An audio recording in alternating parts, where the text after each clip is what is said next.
আসসালামু আলাইকুম। যারা মালয়েশিয়ার ভিসা করবেন কিছু কিছু জিনিস অবশ্যই মনে রাখবেন। তার ভিতরে অন্যতম হলো অবশ্যই আপনাদের যে ইনভাইটেশন আছে, যখন একটা ইমেল রিসিভ করবেন, আপনার ইন্টারভিউ ইনভাইটেশন দিব, ওইটা লগ ইন করে অবশ্যই আপনারা অ্যাকসেপ্ট করবেন। যদি অ্যাকসেপ্ট না করেন তাহলে আপনার অনেক হয়রানি হতে হইব।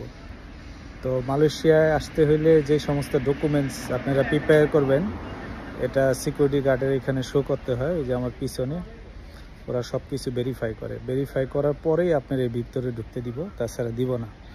তো ওরা চেক করবো আপনার ইমেলে যে ইনভাইটেশন আসছে কি না ইন্টারভিউ। যদি ইনভাইটেশন না আসে তাহলে আপনি ভিতরে ঢুকতে দিব না। আর বেশি কিছু চেক করে না এখানে, মূলত আপনি শুধু পাসপোর্টটাই দেখে আর আপনার পারমিটটা দেখে, আর কিচ্ছু না। যারা সিঙ্গাপুরে জব করেন আর যারা ট্যুরিস্টে আসে তাদের জন্য একটা কথা না বললেই হয় না।